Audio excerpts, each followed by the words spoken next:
Fala galera, sejam muito bem-vindos a mais uma aula de Libras. E hoje mais uma, gente, aula muito importante, que é na realidade como todos os intérpretes começam, né? Que é fazendo o português sinalizado. Na realidade não são os intérpretes que faz isso não, mas é quando a gente começa, que a gente está aprendendo um vocabulário muito extenso, né? Aí a gente quer começar a sair traduzindo as coisas. É natural, gente, super natural. Algumas pessoas acham que isso é um monstro, né? Algumas pessoas acham que é pecado fazer português sinalizado. Mas estou aqui para te dar essa notícia. Fica tranquilo, é normal você começar fazendo português sinalizado.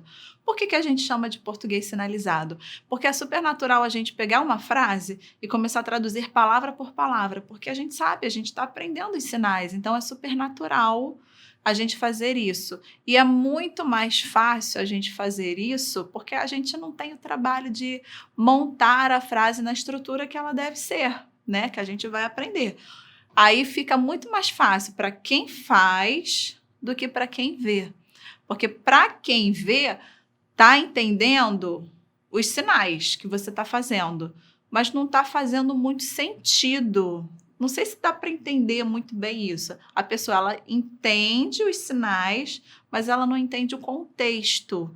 Por isso que a gente fala que é o português sinalizado, porque a língua do surdo é a Libras, não é o português. Então a gente corta muitas palavras. Existem palavras que a gente não precisa nem fazer.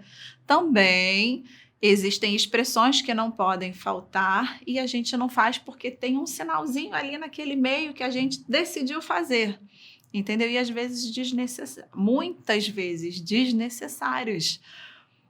Deu para entender um pouquinho o que é o português sinalizado? Eu peguei um exemplo aqui que eu vou fazer palavras por palavras e vou mostrar para vocês como que é na Libras. Porque assim, o ideal é que vocês agora, para começar a traduzir da maneira correta na Libras, é que vocês entendam o sentido do texto, o sentido do que você está lendo, ou o sentido daquilo que está sendo falado, palestrado. Entenda o sentido. Nós, tradutores, muitas vezes, 98% das vezes, a gente não recebe o material de uma palestra que vamos traduzir. E aí? Se a gente não sabe o que vai ser falado, como que a gente vai tentar entender isso com antecedência? É um pouco difícil. Mas aí o que a gente faz? Aquele raciocínio rápido, né? A gente ouve, assimila, entende e passa. Porque se a gente for fazer palavra por palavra, surdo não vai entender bolufas. Então, uma dica que eu dou para vocês, já para a gente começar, inclusive, os nossos diálogos, as nossas conversas, os nossos monólogos, né? As nossas traduções de textos. Para a gente começar isso, precisamos, importantíssimo, entender o sentido do contexto. Tá legal?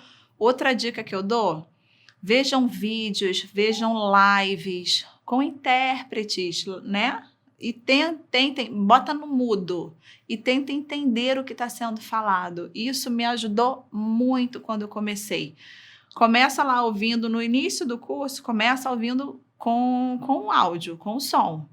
Aí, quando você chegar nessa aula agora, opa, tira o som e começa a ver os tradutores sem o áudio, para ver se você começa a entender. Porque, na realidade, a gente não faz palavra por palavra, a gente faz o sentido, né? E tem que fazer sentido, tá, gente? Porque não adianta também, em muitas palestras que eu traduzia, às vezes não tinham nem surdo, mas estava sendo gravado.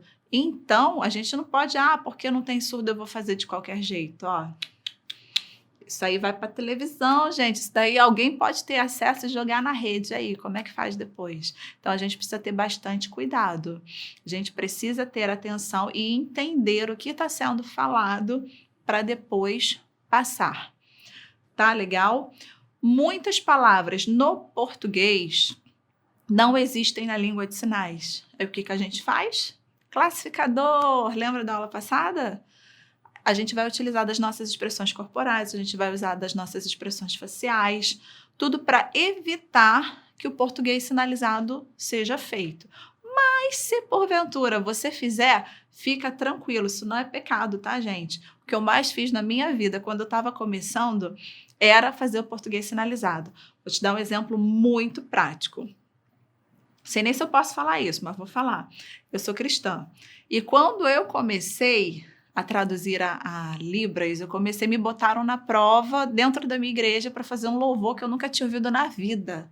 E o louvor falava água viva. Aí eu pensei assim, gente, vou fazer água viva. Mas na realidade o sentido não era esse. Se eu fizesse água viva, o surdo ia entender que isso daqui é uma água e que a água está viva. Ou então ele podia até imaginar que era aquele bichinho que fica dentro da água. Então, assim, o que a gente precisa fazer? Estudar e ver o que significa. Ah, Aline, mas a gente está fazendo um louvor ali na hora, como é que a gente vai entender? Ah, e se você mesmo não sabe o que significa água viva? Aí vem o contexto. O que veio antes de água viva? O que vem depois de água viva? Aí você tem que juntar cada detalhezinho para poder começar a traduzir. Deu para entender? Isso é basicamente, resumidamente, o que é o português sinalizado.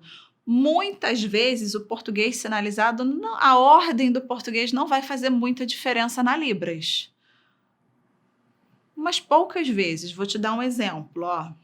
Hoje, eu comecei a estudar Libras. Se eu trocar a ordem, não vai interferir tanto assim nos sinais. Do tipo, vou trocar a ordem. Hoje, língua de sinais, eu comecei a estudar. Eu troquei a ordem e não mudou muito o sentido. Então, muitas vezes, não vai alterar, muitas vezes não vai fazer diferença. Mas, na maioria das vezes, tentem pegar o sentido da coisa, da frase, do texto, da palestra, seja lá o que for, para depois traduzir. Essa é uma das principais dicas que eu dou para vocês, que eu aprendi, ó, quebrando a cabeça, na vivência lá, para poder conseguir a fluência. E eu tô aqui, ó, dando de mão beijada para vocês, viu?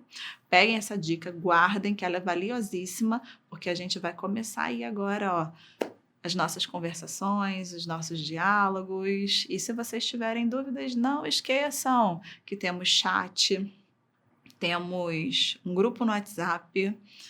Pode chamar lá, gente. Eu demoro, mas eu respondo, tá? Eu juro, eu prometo, tá? Eu não sei se tem uma mensagenzinha lá, mas a gente responde em até 24 horas para vocês, tá? Pode anotar. A sua dúvida pode ser a dúvida de outra pessoa, sabe? E eu vou estar aqui, ó, pronta e disposta para poder te ajudar, para poder a gente interagir, a gente fazer algo bem legal lá, tá legal?